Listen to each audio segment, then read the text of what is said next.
Olá, seja bem-vindo à nossa videoaula do capítulo 9 do livro Contabilidade Avançada.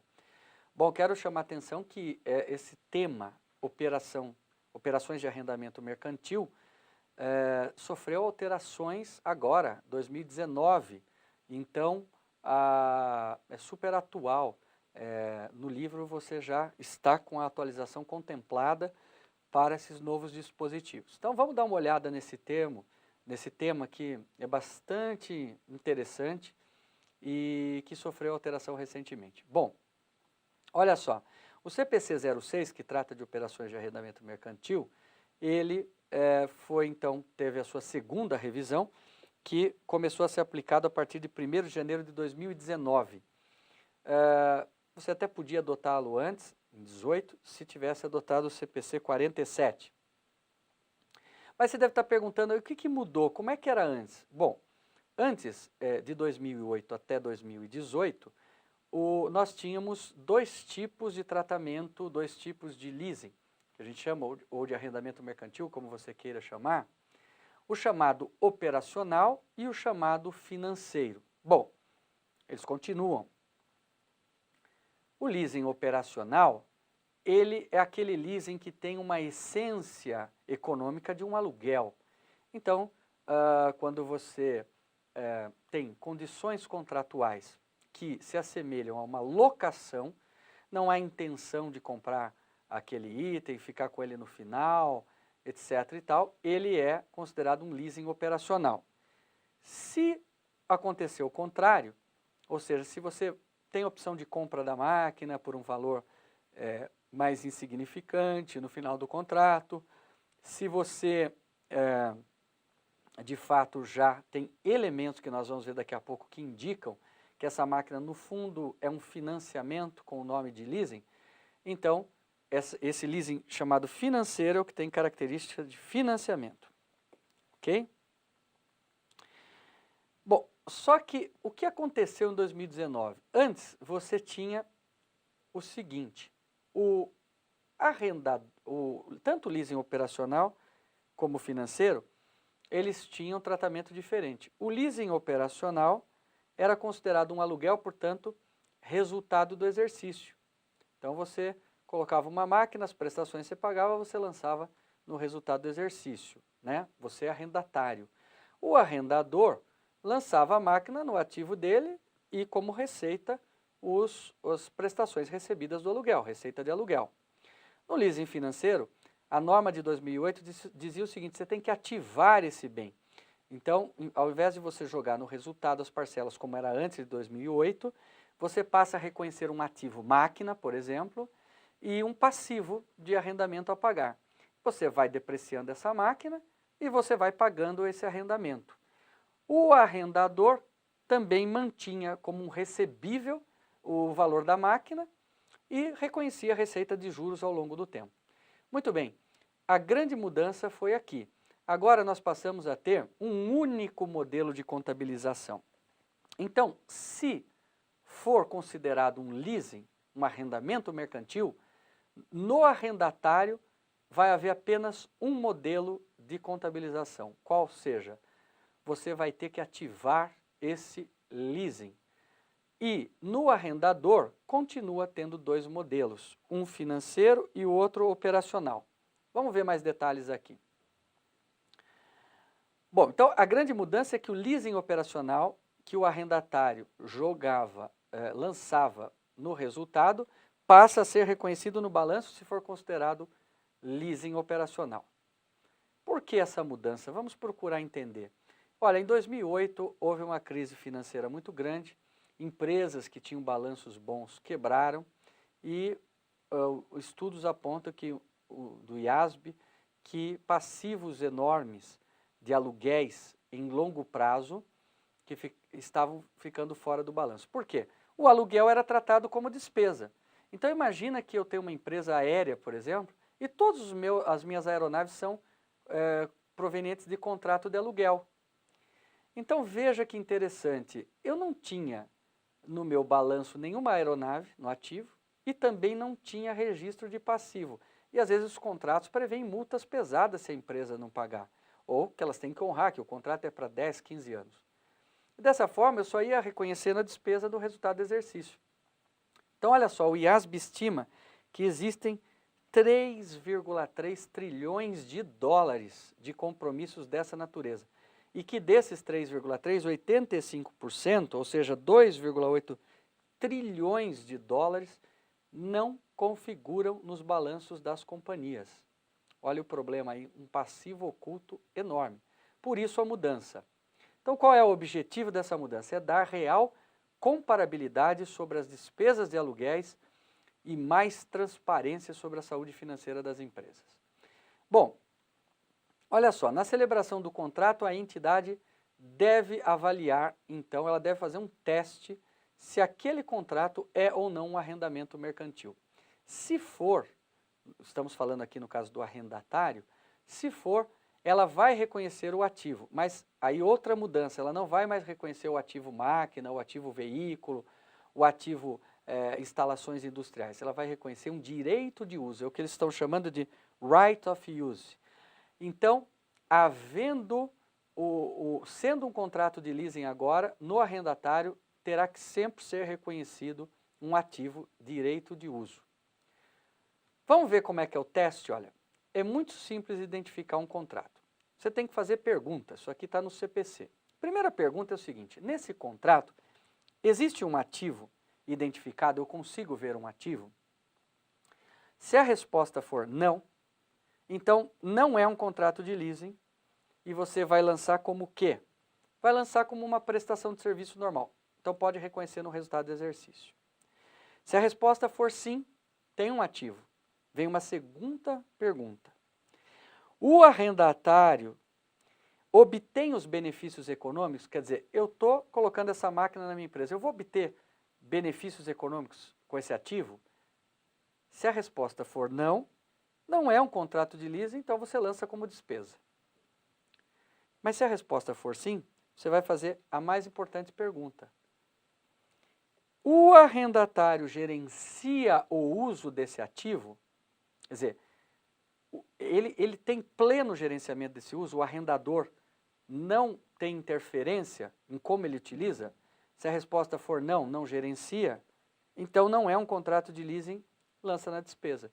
Mas se a resposta for sim, então é um arrendamento mercantil. Então veja que para ser um arrendamento, ele precisa passar por sim nas três perguntas. Ter um ativo, a entidade obter os benefícios econômicos desse ativo e gerenciar o uso desse ativo. Bem, o ativo identificado, algumas dicas aqui. O direito de substituição é substantivo se o arrendador tiver capacidade prática de substituir o ativo ou puder beneficiar-se economicamente do exercício de fazer. Aqui eu chamo a atenção apenas para dizer o seguinte, que é muito importante que o arrendatário possua o controle total do ativo. Existem atividades em que, por exemplo, eu posso fornecer um bem para alguém, que seria uma espécie de um aluguel, como um contrato de arrendamento, mas eu fazer o seguinte, eu dizer, olha, eu vou te fornecer tantos caminhões aí para trabalhar na tua empresa todo dia, mas eu posso trocar esses caminhões como eu quiser, por um igual. Ou eu quero que você leve esses caminhões para determinado lugar, ou que você só use 5 horas por dia, 4 horas. Então significa o quê? Que o arrendador, nesse caso, tem o poder de restringir o uso. Portanto, o uso não é pleno por parte do arrendatário e, portanto, isso desconfigura como um contrato de arrendamento mercantil. Benefícios econômicos, nós sabemos bem o que é, né?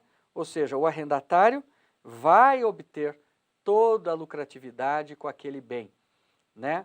Ele tem o direito também de gerenciar o uso desse ativo. O que é gerenciar o uso do ativo? É quando você pode também fazer um teste para descobrir se o cliente gerencia, se o arrendatário gerencia. Olha só, quem é que toma a decisão sobre o uso do ativo? É o cliente? É o arrendatário? Então é leasing. Ah, é pré-determinado, está lá escrito no contrato, então tem que ler o contrato. Não, é o arrendador que decide o uso do ativo, então não é leasing.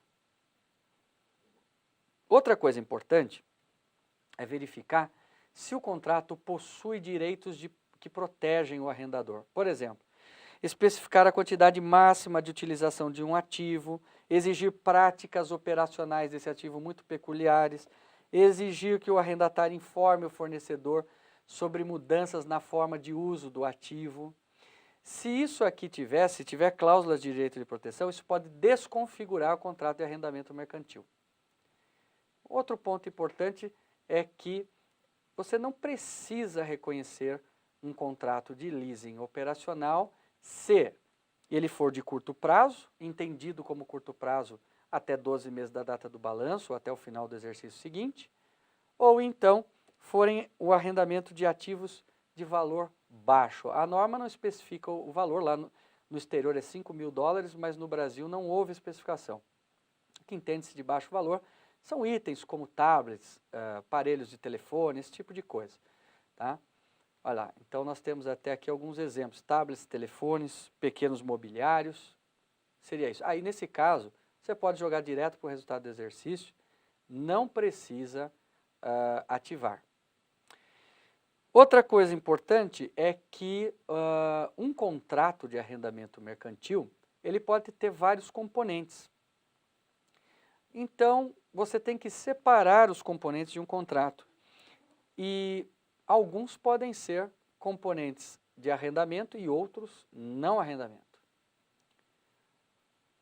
Como é que você vai contabilizar os componentes? No arrendatário, separar e alocar com base no preço independente relativo a cada componente. Mas eu não tenho um preço para cada componente, fechei um contrato só, como é que eu faço? Você vai ter que conseguir chegar numa estimativa disso. Maximize o máximo possível que você conseguir.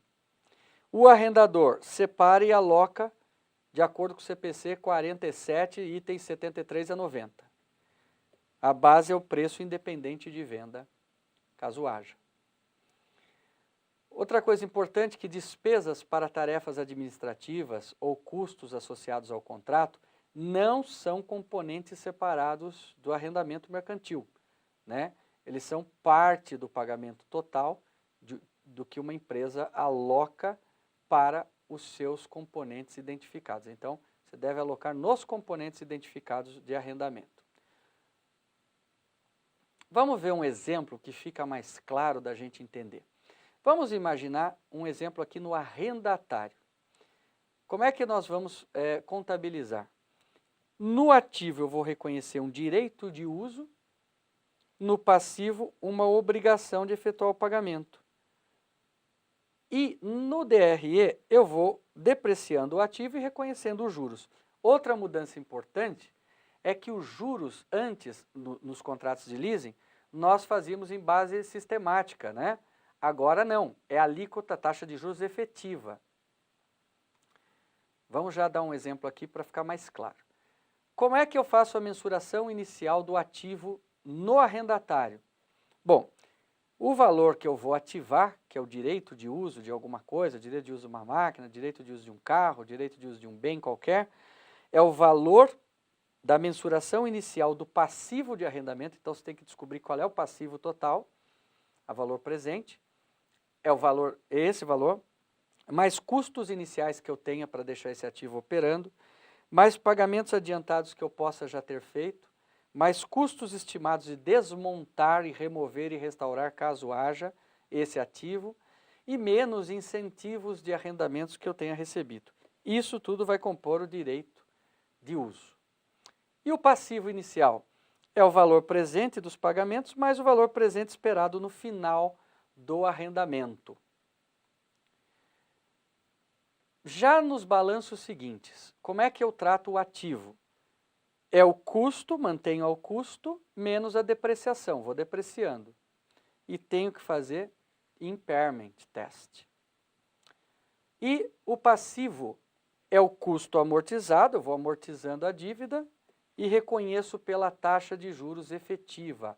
Aqui a mudança, antes a taxa de juros ela era base sistemática, então, por exemplo, você tinha contrato de 5 anos, taxa de juros, você fazia por método linear, você pegava os juros dos 5 anos e dividia um pouco para cada ano. a despesa de juros ficava linear. Agora, com a nova norma, você tem que fazer pelo saldo devedor. Então, 10% no primeiro ano, se a taxa for 10%, no saldo devedor. No segundo ano, o saldo devedor menor, os juros vai cair, o terceiro ano vai cair mais, o quarto e assim por diante. Vamos lá ver um exemplo. Ó. Vamos imaginar que a gente está arrendando um imóvel para a nossa empresa. E o prazo do arrendamento é 3 anos, começa no ano 0, vai até o ano 2. Nós fizemos um arrendamento pelo custo total de R$300 mil, a taxa de juros é 10%. Calculando isso ao valor presente, nós descobrimos que o valor presente é 248 mil. É esse valor que eu vou ativar. Então, como é que eu vou fazer aqui? Ó? Eu vou reconhecer um ativo, direito de uso de um imóvel, por 248.685,20. Do outro lado, no passivo, eu vou reconhecer o valor total do contrato, então, portanto, 300 mil, mas eu tenho que trazer a valor presente. Bom, como é que eu trago? Bom, se 300 é o valor futuro e 248 é o valor presente, que nós já calculamos, então eu vou debitar uma conta chamada juros apropriar aqui, que é redutora deste passivo no valor da diferença, 51.314,80. Se somar os débitos e créditos, vão ver que estão batendo com os 300 mil. Bom, o que acontece no primeiro ano? A depreciação é igual. Vamos ver aqui, ó. O valor não é 248 mil do ativo, dividido em 3, são 3 anos, eu vou depreciar 82 mil por ano. Está aqui, como é que eu faço? Debita a despesa com depreciação, credita a depreciação acumulada, normal. Segundo ano vai ser igual, terceiro ano vai ser igual e vai zerar. O passivo é 300 mil, vou pagar em 3 anos, são 100 mil por ano. Então, baixa o passivo 100, tira dinheiro do banco 100. Ok? E agora o segredo é os juros. Como é que eu vou fazer? A taxa efetiva. Então, vamos lá. Qual é o saldo devedor? Né? O saldo devedor não é 248.685,20? Portanto, 10% disso, 24.868,52. Veja que jogo na despesa financeira e baixo da conta juros apropriar 24 mil. No segundo ano, a depreciação igual, o passivo baixa igual e os juros? Os juros diminui. Por quê? Eu devia 248, somei 24 do primeiro ano, que é os juros, e tirei 100 que eu paguei de prestação. Sobrou 173 de saldo devedor. A despesa financeira é 10% do saldo devedor, 173, 17 mil. Ok? Terceiro ano, mesma coisa na depreciação, mesma coisa na baixa do passivo e os juros sobre o saldo devedor, que sobrou 90 mil, 10%, 9. Então, veja que os juros vai caindo, porque é sobre saldo devedor. Vai caindo se a empresa pagar, né? Muito bem. Esse era o arrendatário. E o arrendador? O arrendador permanece praticamente a mesma coisa que era de 2008 a 2018. Ou seja, ele vai classificar o arrendamento em operacional ou em financeiro. Se ele transferir substancialmente os riscos e benefícios inerentes à propriedade, é um arrendamento financeiro. E se não, é um arrendamento operacional. Nesse caso aqui, ele vai reconhecer vai manter o ativo o bem no seu ativo, vai depreciar e vai reconhecer a receita que ele receber do arrendatário como um aluguel, receita de aluguel. No outro caso, ele vai manter um contas a receber no valor do arrendamento, vai baixando esse contas a receber à medida que ele vai recebendo o principal e vai transferindo para o resultado do exercício uma receita financeira. Bem, o que é a classificação como financeiro? Quando o arrendamento transfere a propriedade do ativo subjacente ao final do prazo, quando o arrendatário tem a opção de comprar o ativo por um preço que se espera que seja muito mais baixo do que vai valer na época, e quando o prazo de arrendamento é equivalente à maior parte da vida econômica do ativo. Na data também da celebração, o valor presente dos recebimentos do arrendamento equivale substancialmente a totalidade do valor justo do ativo subjacente, ou o ativo subjacente é de natureza tão especializada que só serve para aquela operação e para aquele arrendatário. Ou seja, tem que ficar claro que o arrendatário está, no fundo, comprando, adquirindo este bem do arrendador. E aí está, então, a contabilização que eu já passei para vocês. No caso de leasing financeiro, reconhece o recebível, receita financeira apropriada ao longo do tempo. No caso de leasing ser operacional, os recebimentos como receitas pelo método linear, ou outra base se representar o padrão. E deverá apresentar os ativos subjacentes em seu balanço, de acordo com a sua natureza, e depreciá-los. Bem, e assim chegamos ao final desta aula sobre operações de arrendamento mercantil, tema super atual do livro Contabilidade Avançada. Até mais!